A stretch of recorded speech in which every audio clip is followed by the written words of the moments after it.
नमस्कार, स्वागत है आपका हॉर्नबिल टीवी पर। आप सभी को क्रिसमस की बहुत हार्दिक शुभकामनाएं। आइए देखते हैं आप तक की खबरें।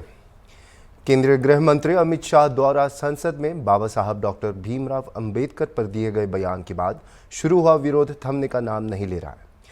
कांग्रेस, आम आदमी पार्टी और समाजवादी पार्टी के बाद अब बहुजन समाजवादी पार्टी ने भी इस मुद्दे को लेकर देश भर में, विशेषकर उत्तर प्रदेश में जिला मुख्यालयों में शांतिपूर्ण धरना प्रदर्शन किया है। इस विवाद पर भाजपा बैकफुट पर नजर आ रही है, लेकिन अमित शाह लगातार कह रहे हैं कि उनके बयान को तोड़ मरोड़ कर पेश किया जा रहा है। भाजपा का यह भी दावा है कि विपक्ष मुद्दा विहीन है और इसी कारण गृह मंत्री के बयान को लेकर शोर मचा रहे हैं। इसी विषय पर भाजपा एमएलसी डॉक्टर लालजी प्रसाद निर्मल ने हॉर्नबिल टीवी को विशेष साक्षात्कार में कांग्रेस और समाजवादी पार्टी को आड़े हाथों लिया। डॉक्टर निर्मल ने कहा कि इन पार्टियों के नेताओं ने ही बाबा साहब का अपमान किया है और उन्हें तो इनका नाम भी नहीं लेना चाहिए। उन्होंने इस संदर्भ में और भी कई बातें हॉर्नबिल टीवी से साझा की हैं। केंद्रीय गृह मंत्री अमित शाह के बयान पर सभी पार्टियां, जो विपक्षी पार्टियां थी, उनके बयान को लेकर हंगामा कर रही है और कह रहे हैं कि बाबा साहेब भीमराव अंबेडकर का गृह मंत्री अमित शाह ने अपमान किया है। हालांकि भाजपा ने इस बात से पूरी तरह से इनकार किया। खुद गृह मंत्री अमित शाह ने कहा है कि उनके बयान को तोड़ मरोड़ के पेश किया जा रहा है। हम इसी मुद्दे पर बात करेंगे भाजपा एमएलसी डॉक्टर लालजी प्रसाद निर्मल जी से। सर, जिस तरह से ये जो बयान अमित शाह जी ने दिया था, उसके बाद लगातार चाहे समाजवादी पार्टी हो, कांग्रेस हो या फिर आम आदमी पार्टी, और आज बहुजन समाज पार्टी यूपी समेत पूरे देश में प्रदर्शन कर रही, क्या वाकई में बाबा साहेब का अमित शाह जी ने अपमान किया? जो शब्द थे, क्या लगता है वो वाकई में अपमानित करने वाला था? नहीं, देखिए, उनके बयान को संपूर्णता में देखा जाना चाहिए था। समाजवादी पार्टी, कांग्रेस, बहुजन समाज पार्टी, चूँकि इन लोगों का राजनीतिक जनाधार लगातार कमज़ोर होता जा रहा है और ख़ासकर से कांग्रेस और समाजवादी पार्टी ने जो पिछले लोकसभा के चुनाव में जो उन्होंने संविधान खतरे में, आरक्षण खतरे में का एक नारा उछाला था और वह नारा काफ़ी हद तक उनको सफलता दिलाया। अब उस नारे की चूँकि प्रासंगिकता ख़त्म हो गई, उपचुनाव में चूँकि समाजवादी पार्टी की शिकस्त हुई, कांग्रेस ने उम्मीदवार नहीं खड़े किए, तो अब इस समय उनके पास कोई एजेंडा नहीं है। तो अपनी जनाधार को फिर से पाने के लिए वो बाबा साहब डॉक्टर अंबेडकर का सहारा ले रहे हैं।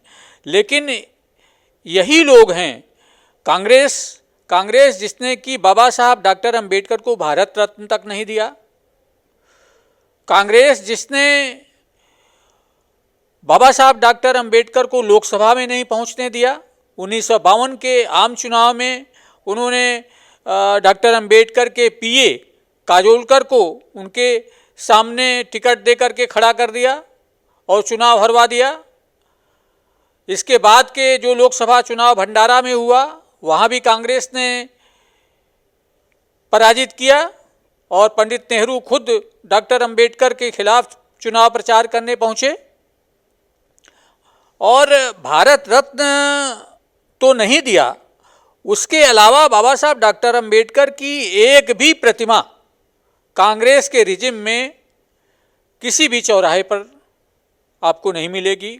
बाबा साहब डॉक्टर अंबेडकर के नाम से कोई इंस्टीट्यूशन नहीं मिलेगा। जहाँ तक समाजवादी पार्टी का प्रश्न है, समाजवादी पार्टी को तो बाबा साहब डॉक्टर अंबेडकर का नाम तक लेने का हक नहीं है, क्योंकि इन्होंने 2012 में सत्ता में आते ही बाबा साहब डॉक्टर अंबेडकर के जितने भी इंस्टीट्यूशन थे, जहाँ भी उनका नाम था, उसको मिटाने का काम किया। कन्नौज मेडिकल कॉलेज से उन्होंने डॉक्टर अंबेडकर का नाम हटा दिया। लखनऊ में अंतर्राज्यीय बस अड्डा था डॉक्टर अंबेडकर के नाम, डॉक्टर अंबेडकर का नाम हटा दिया। लखनऊ में डॉक्टर अंबेडकर वाटिका थी, उसका जो बैनर है उसको उखाड़ दिया, वहाँ पे जनेश्वर मिश्र पार्क स्थापित कर दिया। इस प्रकार से समाजवादी पार्टी डॉक्टर अंबेडकर विरोधी है, दलितों का आरक्षण ख़त्म कर दिया, आरक्षण विरोधी है और ये लोग केवल राजनैतिक स्वार्थवश बाबा साहब डॉक्टर अंबेडकर का नाम ले रहे हैं। डॉक्टर साहब, अभी आपने कहा कि कांग्रेस के कार्यकाल में कहीं बाबा साहब की प्रतिमा नहीं लगी, जबकि जो आपने बताया कि जो कितना उनको जो है उनके सामने लोगों को खड़ा कर दिया, कैंडिडेट खड़ा कर दिया। समाजवादी पार्टी के बारे में भी बताया आपने कि कितना उन्होंने अपमान किया, उनको बोलने का हक नहीं, उनका नाम लेने का हक नहीं। तो क्या माना जाए, ये वाकई में चाहे कांग्रेस की बात करें या फिर समाजवादी पार्टी की बात करें, ये वाकई में पश्चाताप कर रही, रियलाइज कर रही हैं अपनी गलतियों का, या फिर दिखावा कर रही हैं? दो साहब। नहीं, देखिए, पूरी तरह दिखावा है।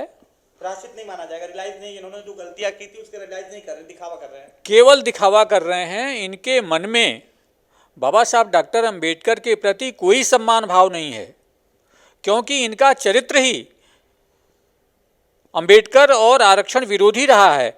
यहाँ तक कि पंडित नेहरू ने जब वे प्रधानमंत्री थे, सारे मुख्यमंत्रियों को पत्र लिखा था कि वे आरक्षण को पसंद नहीं करते। तो शुरू से ही इन लोगों का चरित्र ऐसा रहा है, और समाजवादी पार्टी का तो खुलेआम उन्होंने विरोध किया, अंबेडकर का किया, कांशीराम जी का किया, आरक्षण का प्रमोशन में आरक्षण को ख़त्म करवा दिया इन्होंने। और वास्तव में बाबा साहब डॉक्टर अंबेडकर को सम्मान देने का काम यदि किसी ने किया तो प्रधानमंत्री नरेंद्र मोदी हैं, योगी आदित्यनाथ हैं।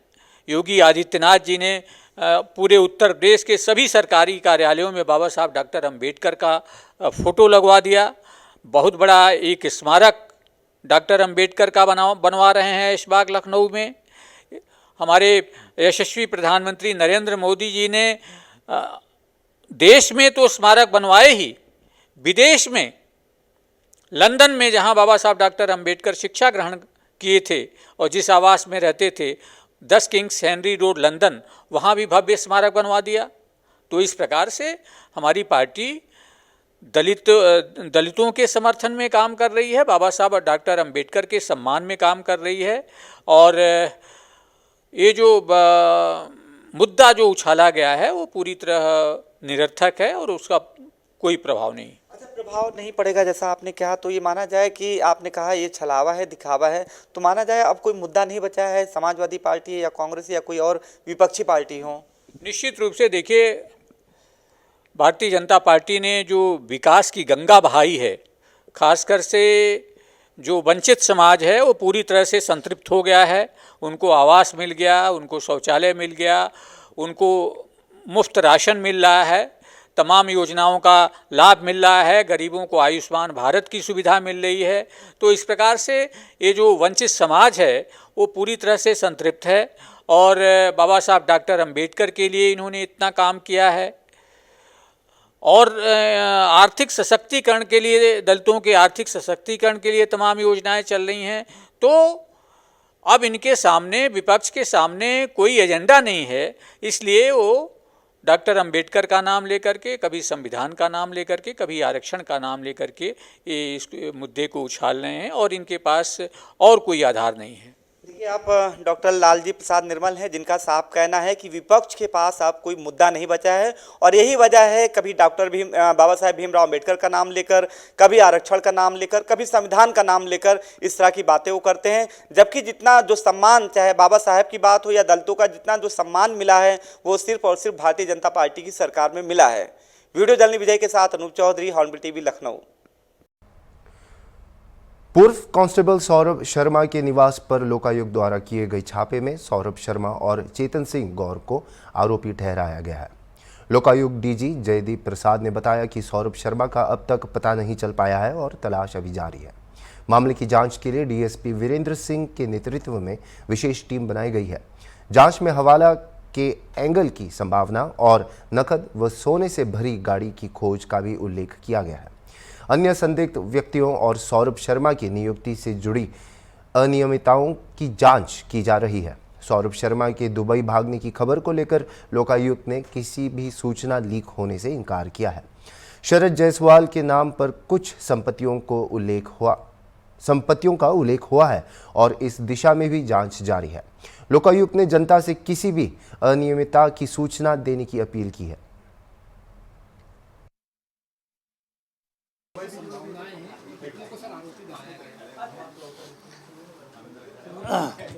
भ्रष्टाचार के खिलाफ एक बड़ी मुहिम के तहत दिनांक 19 दिसंबर को एक बड़ी रेड की कार्रवाई हुई जिसमें कि सौरभ शर्मा के घर पर रेड हुई।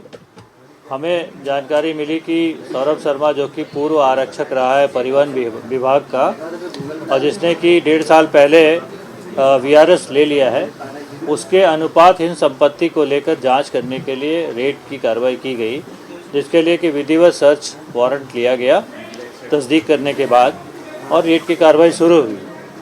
सुबह 7 बजे से कार्रवाई हुई 19 तारीख को और ये 20 तारीख के सुबह लगभग 5-6 बजे तक चलती रही, जिसमें कि बहुत सारे डॉक्यूमेंट जब्त हुए, कैश बरामद हुए, सोने चांदी के जेवरात और महंगे घड़ियां वगैरह जब्त हुई, जिसका कि कुल मसरूका 7,98,000 लगभग 7 करोड़ 98 लाख था, जो कि लगभग 8 करोड़ का मसरूका मान सकते हैं। इस कार्रवाई के दौरान सौरभ शर्मा उपस्थित वहाँ नहीं था, लेकिन उसकी माँ और उसके परिवार के लोग थे वहाँ पर। और एक और दूसरा लोकेशन था जिसमें कि चेतन सिंह गौर जो उसका एसोसिएट था और उसका ऑफिस भी था, वहाँ पे भी रेड की कार्रवाई की गई। दोनों मिला के ये मसरूका जब्त हुआ है। तो इस कार्रवाई में मुख्य आरोपी सौरभ शर्मा है और उसका सह आरोपी चेतन सिंह गौर है और भी जो लोग इसमें सम्मिलित पाए जाएंगे, विवेचना के दौरान उनको आरोपी बनाया जाएगा। इस विवेचना के लिए हमने एक स्पेशल टीम बनाई है, इन्वेस्टिगेशन टीम, जिसको वीरेंद्र सिंह जो डीएसपी हैं हमारे भोपाल यूनिट के, भोपाल स्पेशल पुलिस इस्टेब्लिशमेंट के, और उसके नेतृत्व 3 सदस्यीय दल इसकी जांच करेगा, विवेचना करेगा और जल्दी से जल्दी बाकी जो लोग इसमें सम्मिलित होंगे वो और बाकी जो डॉक्यूमेंट्स के बेसिस पे और भी जो प्रॉपर्टी होगी, बेनामी संपत्ति होगी या किसी और के नाम पे होगी या इनके नाम पे जो संपत्ति होगी, उस पे विवेचना के दौरान कार्रवाई की जाएगी। देखिए, सौरभ शर्मा के लिंक्स कहाँ से हैं, कहाँ से फंडिंग उसके पास आती है, ये विवेचना का विषय है। ये आज हम उसको नहीं बता पाएंगे क्योंकि अभी बहुत प्रीमेच्योर स्टेज में है।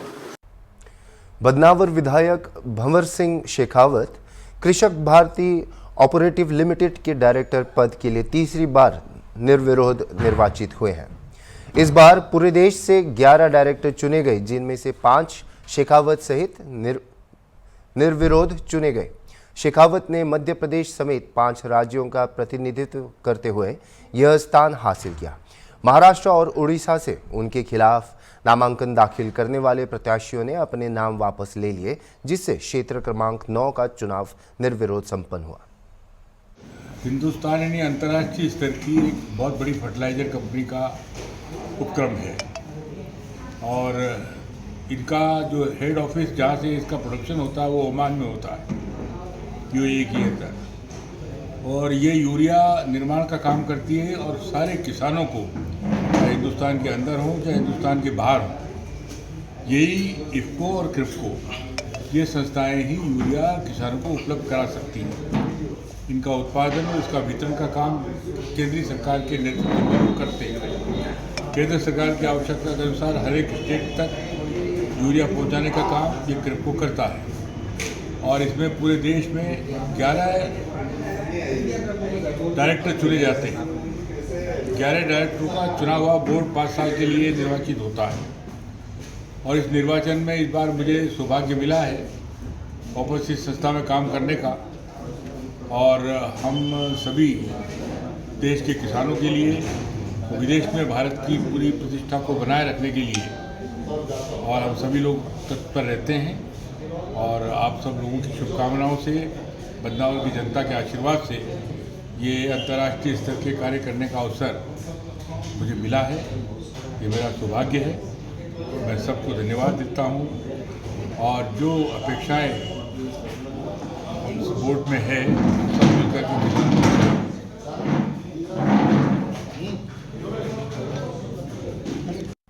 बैतूल जिला कांग्रेस कमेटी ने मंगलवार 24 दिसंबर को अंबेडकर चौक पर केंद्रीय गृह मंत्री अमित शाह के बयान के खिलाफ जोरदार प्रदर्शन किया। जिला कांग्रेस कमेटी के अध्यक्ष हेमंत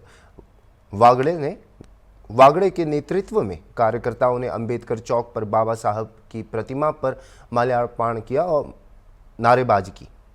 इसके बाद कांग्रेस कार्यकर्ता कलेक्टर कार्यालय पहुंचे और महामहिम राष्ट्रपति के नाम ज्ञापन सौंपते हुए गृह मंत्री के इस्तीफा की मांग की। ये आज जो विरोध प्रदर्शन किया गया है, आवेदन दिया गया, क्या मांगे? अमित शाह द्वारा जो हमारे सम्मानी बाबा साहब अम्बेडकर जी के खिलाफ जो अशोभनीय टिप्पणी की गई है, हम उनके इस्तीफे की मांग करते हैं और उनके खिलाफ एफआईआर की मांग करते हैं। और उनके खिलाफ एफआईआर नहीं होगी तो लगातार हम सब लोग बाबा साहब के सम्मान में हम सब लोग निरंतर यहाँ पर आंदोलन करते रहेंगे। आज क्या किया गया?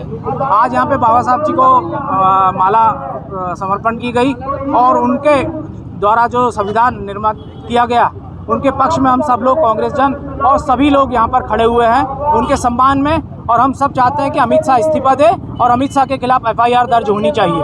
तहसीलदार साहब को आपने एक आवेदन भी दिया है, क्या आवेदन में क्या है? आवेदन ये ज्ञापन है जिसमें यही मांग की गई है कि अमित शाह इस्तीफा भी दे और उनके खिलाफ एफआईआर दर्ज हो और वो बाबा साहब अम्बेडकर जी से माफ़ी मांगे, क्योंकि वो इस देश के संविधान निर्माता है, हम सबके श्रद्धेय हैं। मान लीजिए एफआईआर नहीं होती तो आगे क्या करेगी? निरंतर पूरे कांग्रेस जन और पूरे देश के लोग बाबा साहब अम्बेडकर जी के पक्ष में और अमित शाह के खिलाफ लगातार प्रदर्शन करेंगे।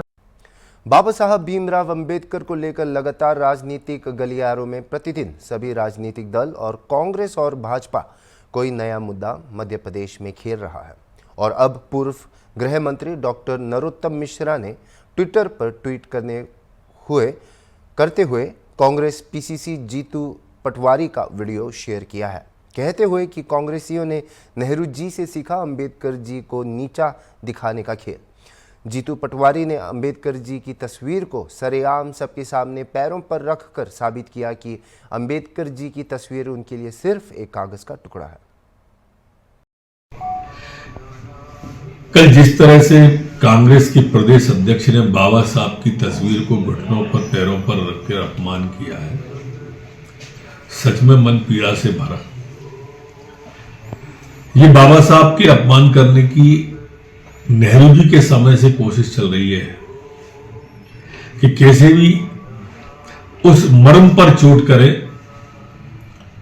और ये माने कि ये संविधान भी नेहरू गांधी खानदान के द्वारा ही आया था, इसलिए उन्हें बाबा साहब को भारत रत्न दिया गया। यही कारण था कि उन्हें चुनाव में हरवाया गया। उनके खिलाफ चुनाव प्रचार करने खुद नेहरू जी गए और वो जो संस्कृति चली आ रही थी वही कल जीतू पटवारी जी ने सार्वजनिक भीड़ भरे स्थान पर करके किया, जानबूझ के किया। कल मैंने उनका एक ट्वीट भी देखा, सुना भी। माननीय अमित शाह जी के बारे में कह रहे थे वो। अब कहां अमित शाह जी, कहां जीतू पटवारी जी? कोहनी पे टिके लोग, खूंटी पे टंगे लोग, बरगद की बात करते हैं गमले में लगे लोग। ये जीतू पटवारी जी जो आपकी भाषा थी ना, ये इटालियन मवालियों की भाषा थी। ये इतावली भाषा को अच्छी तरह से समझते हैं आप, ध्यान रखना। पूरी कांग्रेस को तड़ी का पार कर दिया देश से माननीय अमित शाह जी ने। कहां अमित शाह जी, कहां आप, कहां राम राम, कहां टेंटे। और इसलिए आपका चरित्र कल लोगों ने देख लिया। अब आप कोई भी स्वांग रचिए अंबेडकर जी का, लोगों ने अपनी आंख से देखा है, कानों से नहीं सुना है। हरियाणा में नए जिलों के गठन को लेकर जल्द ही अहम घोषणा हो सकती है। सरकार द्वारा गठित सब कमेटी के चेयरमैन कृष्णलाल पंवार ने बताया कि गोहाना, असंध और हांसी को जिला बनाने के प्रस्ताव पर विचार किया जा रहा है। इस संबंध में एक बैठक हो चुकी है और दूसरी बैठक जल्द होने वाली है। इसके साथ ही प्रदेश में कुछ नए उपमंडल बनाने पर भी विचार किया जा रहा है। हालांकि डबवाली को जिला बनाने का प्रस्ताव अब तक नहीं आया है, लेकिन वहां के विधायक आदित्य चौटाला ने इस पर चर्चा के लिए संपर्क किया है। नई प्रशासनिक इकाइयों से प्रदेश में बेहतर प्रशासनिक सुविधा और विकास कार्यों में तेजी की उम्मीद की जा रही है।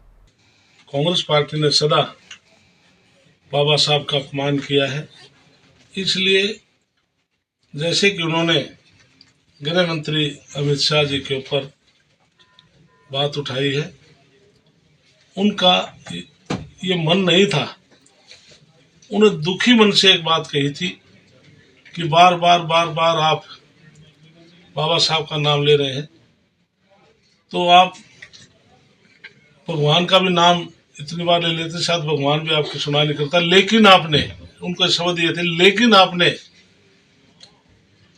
आज आप बाबा साहब का बार बार नाम ले रहे, लेकिन आपने सदा बाबा साहब का अपमान किया है। और जिस प्रकार से मैं आपको अतीत में ले जाना चाहता हूँ, जब देश आजाद हुआ 1947 में, बाबा साहब लॉ मिनिस्टर थे, श्यामा प्रसाद जी मुखर्जी गृह के हमारे इंडस्ट्रीज मिनिस्टर थे। जब बाबा साहब ने लोकसभा में दलित समाज के बारे में आवाज उठाई तो कांग्रेस के लोगों ने उनको रोका। उन्होंने उसी टाइम फैसला कर लिया था कि मैं बाहर जाकर दलित समाज के लिए लड़ाई लड़ूंगा। उन्होंने अलग से पार्टी बनाई। 1952 और 1954 में उन्होंने लोकसभा का चुनाव लड़ा और खुद पंडित जवाहरलाल नेहरू भी चुनाव प्रचार में आकर उनको हराने का काम किया। उसके बाद जिस प्रकार से पूरे अपने जीवन काल तक वो संघर्ष में रहे, 26 अलीपुर रोड पर उनका निधन होता है दिल्ली के अंदर। इंदिरा गांधी प्रधानमंत्री थी, उनका दिल्ली में संस्कार भी नहीं होने दिया, बॉम्बे जाकर चैत्य भूमि पर उनका संस्कार हुआ। इसी प्रकार से नरेंद्र मोदी जी ने लोकसभा में एक चिट्ठी पढ़ी थी, मैं राज्यसभा में उस टाइम मेंबर था, मैं हाजिर था, कि शायद ये 1960 या 62 की एक चिट्ठी थी। उसमें पंडित जवाहरलाल नेहरू ने लिखा था कि देश आजाद हो चुका है, अब दलित और बैकवर्ड क्लास के लोगों को जो आरक्षण दिया गया था क्यों न उसको समाप्त कर दिया जाए, अब आवश्यकता नहीं है। तो प्रधानमंत्री नरेंद्र मोदी ने वो चिट्ठी पढ़ी थी, लेकिन कांग्रेस के लोगों ने उसको एडिट करके ये चला कि प्रधानमंत्री नरेंद्र मोदी जी SC और BC का आरक्षण को समाप्त करना चाहते हैं।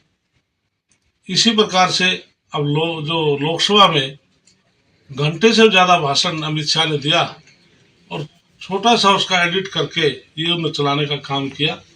इतना ही नहीं, नरेंद्र मोदी जी ने बाबा साहब को सम्मान दिया। जिस प्रकार से उनका जन्म स्थान मुंह था, उन्होंने दीक्षा नागपुर से ली, शिक्षा लंदन से ली। हरियाणा के कैबिनेट मंत्री अनिल विज ने एनर्जी डिपार्टमेंट के अधिकारियों के साथ बैठक के बाद ऊर्जा संरक्षण और सस्टेनेबल एनर्जी पर कई बड़े निर्णयों की घोषणा की। उन्होंने बताया कि एनर्जी कंजर्वेशन एक्ट लागू किया जाएगा, जिसका उल्लंघन करने पर 10 लाख रुपए तक जुर्माना लग सकता है।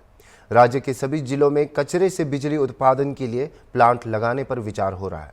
इससे न केवल कचरे का निपटान होगा बल्कि बिजली भी बनेगी। फिलहाल एक ऐसा प्लांट 8 मेगावाट बिजली पैदा कर रहा है। विज ने हर जिले में ऐसे प्लांट लगाने की दिशा में कदम उठाने के निर्देश दिए हैं। प्रधानमंत्री सूर्य घर योजना को बढ़ावा देने और LED बल्ब के उपयोग को प्रोत्साहित करने के लिए सरकार अभियान शुरू करेगी। डिपार्टमेंट जो आज बहुत ही इम्पोर्टेंट डिपार्टमेंट है, उसकी मीटिंग हुई और उसमें कई निर्णय लिए। उसमें एनर्जी कंजर्वेशन के लिए एक एनर्जी कंजर्वेशन एक्ट है 2001 का, उसको प्रदेश में सख्ती से लागू करने का फैसला किया गया और उसमें उसको इम्प्लीमेंट ना करने वालों पर 10 लाख रुपए तक का जुर्माना लगाया जा सकता है। सभी जिलों में कूड़ा को ख़त्म करने के लिए, कूड़े से बिजली पैदा करने के लिए प्लांट लगाने की पॉसिबिलिटीज़ पर विचार करने का निर्णय लिया गया। क्योंकि कूड़ा उठ तो रहा है,